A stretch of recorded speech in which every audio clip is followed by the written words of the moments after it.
Hello, friends. This is Dave Hurwitz, Executive Editor at ClassicsToday.com, here in the Overflow Room with Dave's Faves. And today I'm going to be talking about the Brahms Second Piano Concerto. Now, one of the reasons I love my Overflow Room is because it contains overflow. No, but seriously, everything today has been boxed up. You have to get 400 recordings of one guy or one person to get the one thing you really want.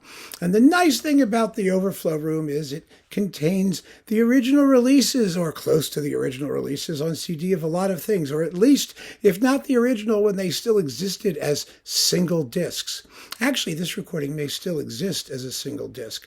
But it's just so much more convenient for me to talk about these things if I don't have to prowl through a huge box of stuff.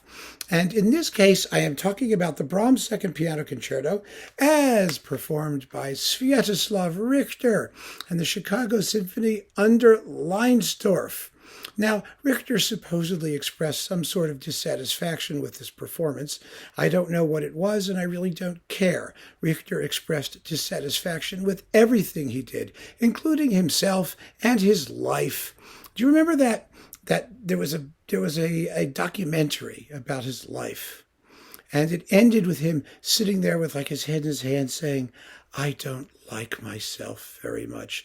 I mean, it was the most ridiculous, narcissistic, self-regarding bit of claptrap that I'd seen. Oh, goodness.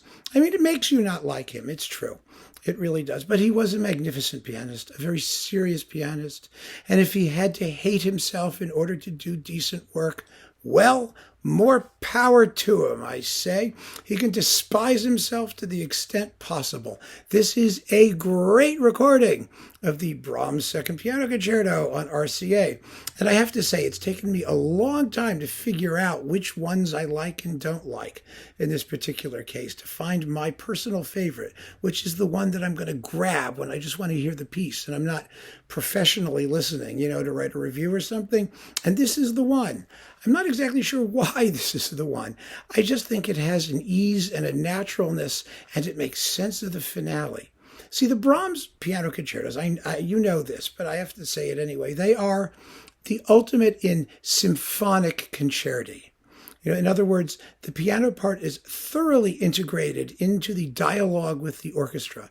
The orchestra is just as important as the piano, but both of them have some very odd features expressively in the way that they operate. And I have to say, at one point or another, I hated one of them or the other one. And it went both ways. It sort of was like a seesaw. There were years when I thought the second piano concerto was fabulous and the first piano concerto was just a turgid mess of thick textures and pianistic silliness. And then there were times when I thought the first piano concerto was one of the most cosmic things I ever heard, and the second was just hopelessly dull and prolix, and neither of them are any of those things. Of course, it all depends on how you feel. But the second concerto does pose some particular problems. Those are very simple to understand. First, the opening movement is beautiful. I mean, it really is, with the horn theme and the piano arpeggios, and the tunes are gorgeous. It's lovely.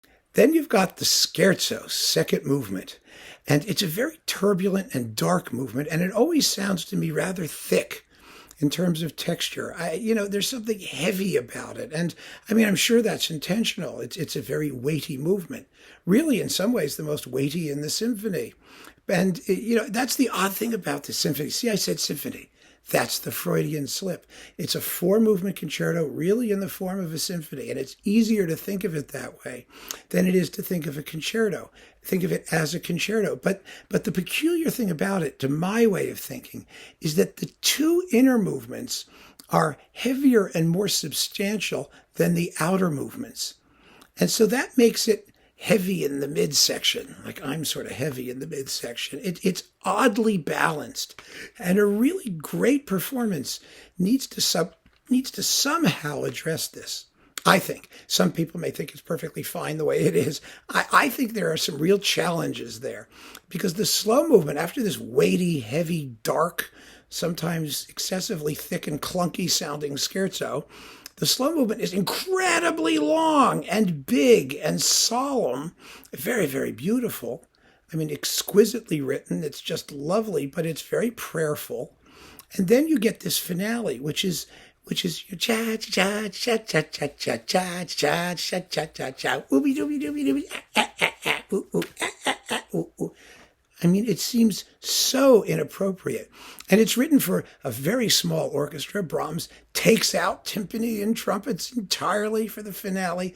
It's deliberately lightweight. And perhaps that is the only logical conclusion to a piece that's so weighty otherwise. I tend to think now, after years of trying to come to grips with this piece and figuring out what Brahms was up to, that he was right to do it that way, because he is weighting the musical argument towards those middle movements. And he wants a finale that's just a relief after everything that we've heard before. And I get that. But to make it both a relief and a satisfying ending, that's hard. That's really hard. And I think these guys do it. It's partly a question of pacing, partly a question of articulation by the pianist, being able to give the themes both a combination of lightness, but also a coherence, a flow, a logic, that makes the music hold together. I don't know. It's very, very intangible and very difficult. This is a really tough piece of music, in my view. I know some people just listen to it and love it, and that's great. I admire them. I'm not one of those people. I can't take it that way. I've got to try and figure it out and figure out why it works. And I think Richter and Leinsdorf do just a spectacular job at explaining why the work must be the way it is. And Leinsdorf gets very little credit, actually, for doing that most of the time, and he deserves more. I don't think he was one of the great conductors of all time by any means, but I think he was a wonderfully sympathetic accompanist in this particular performance. It was Reiner's Chicago Symphony. It was Richter doing Richter, and somehow the combination all just worked. And it works on this RCA recording, and so this is my choice for Brahms Piano Concerto number 2. Keep on listening, friends. Thank you so much for joining me. Take care.